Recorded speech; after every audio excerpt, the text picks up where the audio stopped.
Et bonjour à toutes et à tous et bienvenue sur la chaîne Easy Prono pour vous parler aujourd'hui de l'équipe de France qui affrontera ce mardi 28 mars l'équipe d'Espagne pour un petit match amical.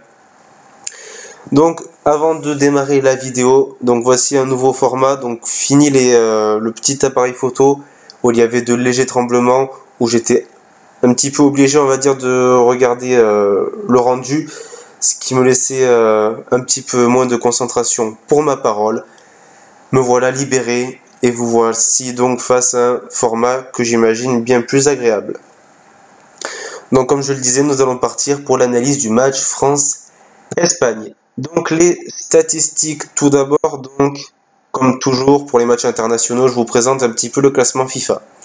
La France est actuellement 6ème du classement, donc c'est un très bon résultat pour nos petits Français, qui je le rappelle, il y a quelques années, on était entre la 25 et la 30e place. Donc on peut remercier cette équipe de France pour nous avoir redonné un petit peu de crédibilité, tandis que l'Espagne recule peu à peu, finit les Coupes du Monde, où ils avaient enchaîné Coupe du Monde Euro, et les voici à la 10e place. Donc sur les 5 derniers matchs de l'équipe d'Espagne, on enregistre 3 victoires pour 2 matchs nuls. Mais attention, les 2 matchs nuls sont pas n'importe lesquels, car ces 2 matchs nuls obtenus à l'extérieur. Le premier c'était contre l'Italie sur le score de 1 but partout, et le second très récemment donc face à l'Angleterre, 2 buts partout. Sinon après donc c'est des victoires, donc la dernière en date c'est face à Israël 4 buts à 1. Ensuite 4-0 face à la Macédoine, donc victoire logique, et une victoire 2-0 à l'extérieur face à l'Albanie. Et nous Français on sait que c'est assez difficile d'aller s'imposer là-bas.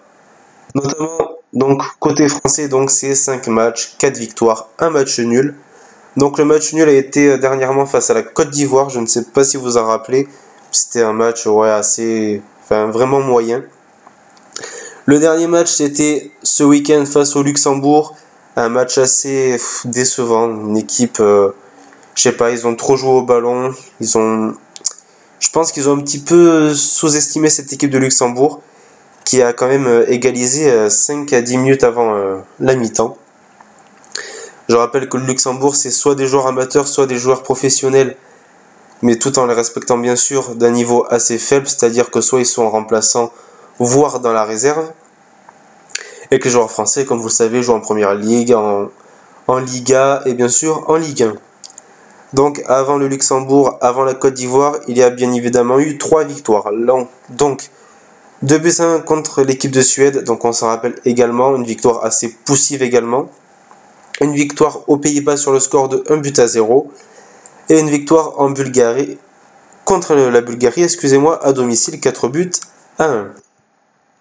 Donc les infos complémentaires, donc il y a tout d'abord des absents côté français. Paul Pogba, c'est pas une surprise, il a été remplacé par Bakayoko.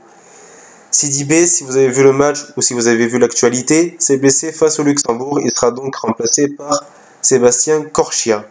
Et quant à Rami, c'est la dernière entre guillemets mauvaise nouvelle pour l'équipe de France, car lui aussi a dû quitter l'équipe de France. Mais attendez de voir qui l'a remplacé, c'est Aymeric Laporte. Il le méritait sincèrement depuis quelques saisons, notamment j'aurais bien aimé voir Laporte à la place de Rami à l'Euro par exemple.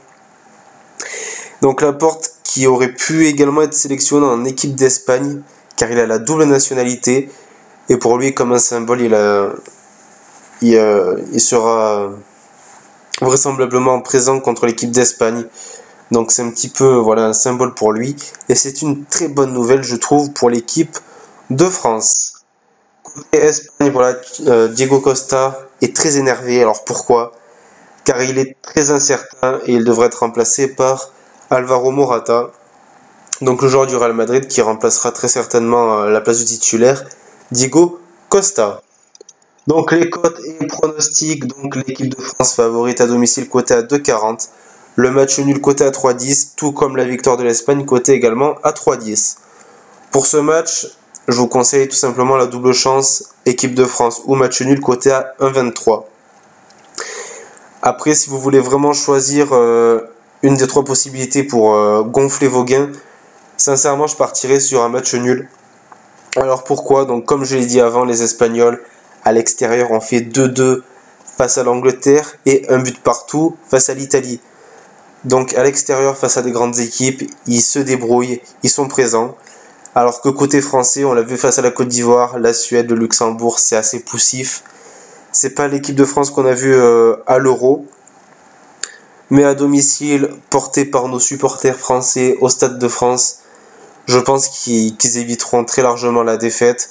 Et c'est pour cela que je vous conduis vers un équipe de France ou match nul que je rappelle coté à 1,23.